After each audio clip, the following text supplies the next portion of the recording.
El 1 de diciembre de 1640, en el antiguo Palacio de la Ribeira, que es donde actualmente se encuentra la emblemática y turística Plaza del Comercio, y que en el canal tenéis un vídeo en el que la explico al detalle y que os recomiendo que lo veáis independientemente de si habéis visitado ya Lisboa o no.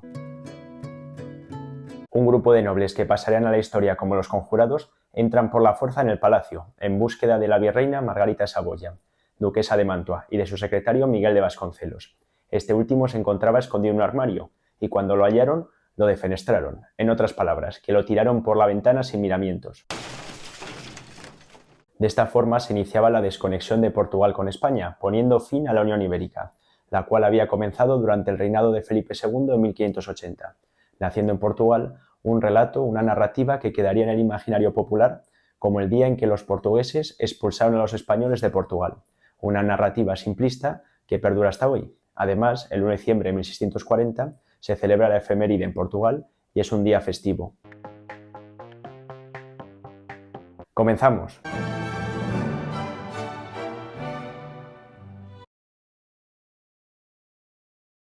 El aumento de las tasas impositivas o la creación de nuevos impuestos ha sido una constante que ha generado revueltas a lo largo de toda la historia, y el caso de la monarquía hispánica no es una excepción. A partir de 1630, durante el reinado de Felipe IV, aumentaron las tensiones en Portugal. Esto fue debido a la política fiscal de su valido, Gaspar de Guzmán, el conde duque de Olivares, que aumentó los impuestos a las exportaciones, a la carne, al vino y a otros productos. Esto generó un gran descontento popular, que se sumó a una época de malas cosechas y recesión económica. La revuelta que tuvo más peso y encendió todas las alarmas fue la de Évora en 1637, en una pequeña ciudad portuguesa que se encuentra más o menos a la altura de Badajoz, un poquito más al sur, y que está en la región del Alentejo, que podríamos decir, para entendernos, que es como la Extremadura portuguesa. Esta revuelta fue duramente reprimida por las tropas filipinas y se ajusticiaron a los cabecillas, muy similar a lo que sucedió con los comuneros o otras revueltas dentro de la monarquía hispánica. Es decir, que no se les reprimió por el hecho de ser portugueses, sino por rebelarse contra la administración filipina. En segundo lugar, tenemos un conflicto institucional que viene a dar respuesta a lo que había sucedido en Évora. Por ello, Felipe IV, un año más tarde, convoca a las autoridades más relevantes portuguesas en Madrid, como el arzobispo de Braga, de Lisboa y varios nobles. En esta junta en Madrid se debaten una serie de asuntos, pero el más importante es que se suprime el Consejo de Portugal y se crean dos juntas, una en Madrid y otra en Lisboa. Esta reforma no fue bien recibida por las élites portuguesas, principalmente por dos motivos. El primero es porque no había sido aprobada por los tres estados portugueses, nobleza, clero y pueblo llano.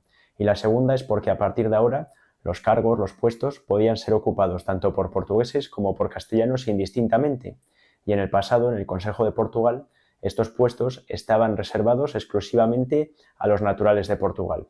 Esto se vio como una violación de las Cortes de Tomar, que fueron durante el reinado de Felipe II. Aquí en el canal tenéis un vídeo acerca de las Cortes. Otra de las medidas que no tuvo muy buena prensa en Portugal ni en otros reinos de la monarquía hispánica fue la unión de armas del conde duque de Olivares, que consistía básicamente en que todos los reinos tenían que aportar una serie de soldados en función de su capacidad económica. De hecho, la sublevación de Cataluña, que fue unos meses antes de la secesión portuguesa, viene dada en parte por la unión de armas del conde duque de Olivares. Pues bien, este valido de Felipe IV quiere involucrar a los portugueses para sofocar la rebelión de Cataluña y envía unos 6.000 hombres. Esto no fue bien visto en Portugal porque pensaban que había otras prioridades, principalmente en los territorios ultramarinos. La cuestión de la defensa de las colonias frente a la piratería de los holandeses y británicos nos lleva a la tercera causa de la independencia de Portugal: el mito de que por culpa de la mala gestión española, el imperio portugués de ultramar entró en crisis. Ahora os voy a poner dos ejemplos para que veáis cómo esto aún está en el imaginario popular de hoy en día. El primero es un comentario de un portugués en un reel que subía a Instagram sobre la Unión Ibérica. En él reproduce algunos de los tópicos como que fue una época de oscuridad y que perjudicó gravemente a sus colonias. No obstante, he tapado su nombre porque no interesa y le respondí educadamente. También se merece un aplauso por su buen español, porque no está traducido el comentario. El segundo es de una asociación, la Juventud Monárquica Portuguesa, que pretende restaurar la monarquía en Portugal con la vuelta de los Bragança al trono. En su post de Instagram, que conmemora la independencia de Portugal, también achacan a la gestión española la decadencia del imperio y los ataques que sufrió por parte de los enemigos de España. Ahora bien, ¿es esto verdad, mentira o una verdad a medias? Es cierto que los portugueses se vieron envueltos en la guerra de Flandes por apoyar a los españoles, y esto provocó que los holandeses atacasen diferentes posesiones ultramarinas de Portugal. Pero esto se desmiente fácilmente si tenemos en cuenta que los holandeses siguieron atacando las posesiones ultramarinas de Portugal tras la independencia de la monarquía hispánica. Además, la coordinación de las armadas hispanas y lusas consiguen repeler con éxito los ataques de ingleses y holandeses, como es el caso de Salvador de Bahía o de Macao. También tenéis un vídeo en el canal en el que lo explico más al detalle. Finalmente, a modo de curiosidad, en 1630, Gaspar de Guzmán, el conde duque de Olivares, exige que se retiren los holandeses de Pernambuco y está dispuesto a cambiar este territorio por Breda, que se encuentra en los Países Bajos y que aparece en el famoso cuadro de Velázquez de la rendición de Breda, para que veamos que las posesiones portuguesas también importaban a la monarquía hispánica y que no les importaba un comino. En todo conflicto, la guerra de plumas y la batalla por el relato es crucial.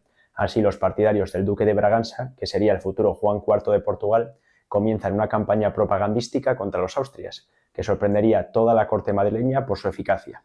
Calificarían a los austrias como reyes ilegítimos, tiranos y usurpadores de un trono a un monarca natural. Sin embargo, cuando murió sin descendencia el último monarca portugués de la dinastía de David Don Sebastián, entre los candidatos al trono se encontraba Felipe II de España, que era nieto de Manuel I de Portugal, al igual que la otra candidata, doña Catalina de Portugal, abuela de Juan IV, que sería el nuevo monarca portugués.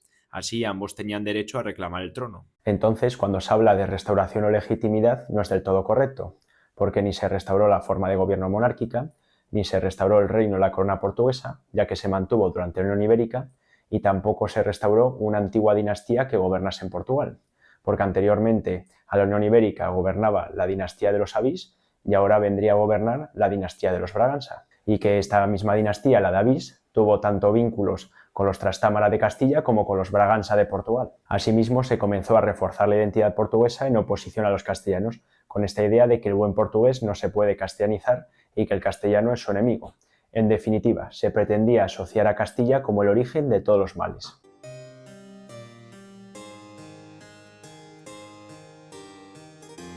Finalmente, tras varias derrotas castellanas y algunos conflictos fronterizos, sumado a todos los problemas que estaba sufriendo la monarquía hispánica en esa época, se reconoce la independencia de Portugal firmando el Tratado de Lisboa de 1668, solo quedando fiel a la monarquía hispánica Ceuta, que por este motivo sigue perteneciendo a España hoy en día. El hecho de que el Reino de Portugal se separase de la monarquía hispánica no es porque hubiese un especial odio o inquina hacia los españoles, debido a 60 años de opresión y abusos cometidos durante la Unión Ibérica. Es algo mucho más complejo y hemos podido ver los motivos a lo largo del vídeo.